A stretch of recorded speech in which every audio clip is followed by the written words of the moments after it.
In April, after a long winter, the gardens of England have woken up.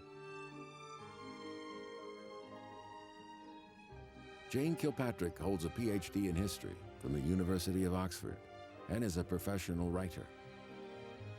More than 20 years ago, she moved to this quiet town in the English Midlands to take care of her elderly father. Jane's father has an attractive garden. As a result, she fell in love with gardening. Her newfound passion for gardening revealed an interesting fact to her. I was so interested in the fact that so many of the plants that we think of in this country as English garden plants actually came from China. How did they get here? Who brought them? Who grew them? And as I'm an historian and a gardener, I started researching seriously and began to write the book that eventually turned into the book that The Gifts from the Gardens of China. And one of the great plant hunters, E.H. Wilson, he called China the mother of gardens, and that is absolutely right.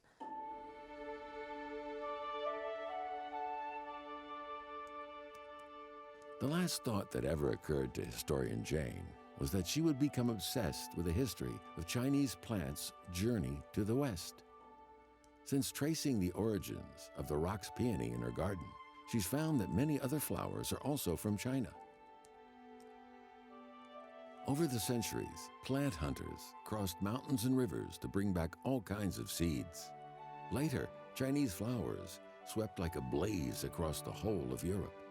Jane's words have not only enlarged the horizon of Western readers, but also evoked a once familiar voice deep in her memory. I was actually born in Hong Kong, so I have this early Chinese background, and my first memory is sitting on a step in a little Chinese street, talking to somebody. I think it must have been my Chinese ama. I'm pretty sure it was.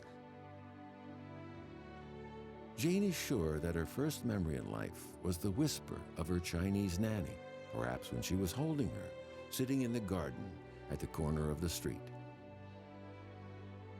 Whenever she writes stories about people and flowers, it's as if she is hearing the whispers of the characters in the stories she heard then. I think that gardening is about people. If you ignore the people, you lose the story. So although the first Chinese gardeners, we have no names for them, but I know they gardened like I do. They worried about weeds, they worried about insects, they worried about bad weather, all the things that gardeners today worry about. The very first Chinese gardeners, over 1,000 years ago, that worried them. And I find that is an extraordinarily strong connection. I'm so glad you can come, and let's hope we have a day like today. Wouldn't that be brilliant? Oh, it would be so fabulous. But anyway, just pray for not rain. We just have to keep hope Our Lady... Jane is preparing for the open day of the garden, a charity home gardening event that takes place every May. Well, in my case, I think it's about the middle of May. I'm opening my garden for the National Garden Scheme to raise money for nursing charities. And people pay to come in and look at my garden. We serve cake and tea, and all the money raised goes to the National Garden Scheme. Ooh, come on now. There's about a month to go before the open day, and Jane has started to worry about the weather. What happened last year makes her worry about the roc's peony, her favorite and proudest peony in the garden. Heavy rain will affect not only the peonies, but also the charm of the visit. Last year, when I opened my garden, it rained the whole day.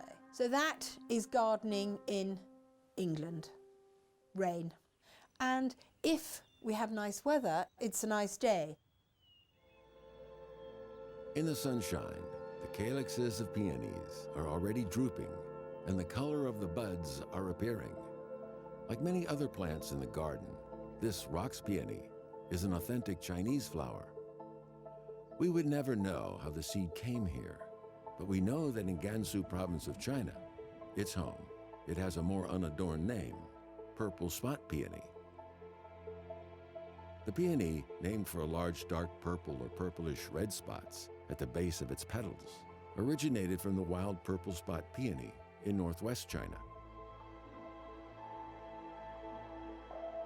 Zhouni County in Gansu is where the purple spot peony was first discovered by Westerners. In the spring of 1925, an American plant hunter, Joseph Rock, came to the Chon Monastery. Here, he sent back to Harvard the seeds of the purple spot peony, picked by the Lama from the deep mountains and grown by the local chieftain. That's why the purple spot peony is called Rock's peony in the West.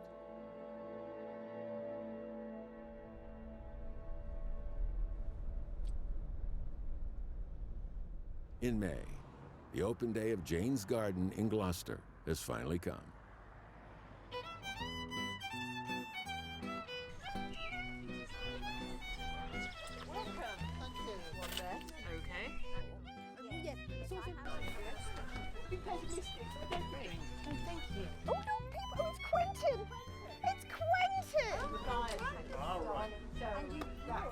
I'd like you to show me your treasures in the garden. Well, this is the main, this is beautiful at the moment, Peony rockeye. Where would that come from? Northern China. And normally it's flowered the first week in May.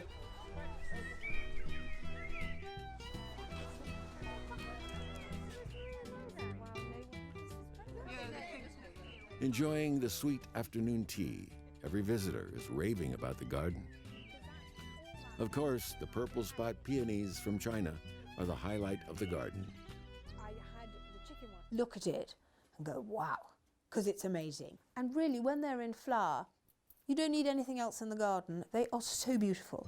Everyone says, oh, it's peony rockeye. These beautiful white flowered peonies with the purple centre, we call them all Gansu Mudang group.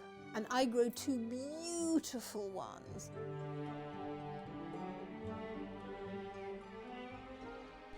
She received 160 visitors in one afternoon, far more than last year. Jane is delighted to meet so many gardening enthusiasts. The open day of the garden is a great success. It's a way of refreshing your own gardening life by talking to other gardeners, looking at other gardens. It's a nice way of meeting people, and I think gardeners are generally happy people, content people, because they are hopeful. They know that they have a chance next year to do better.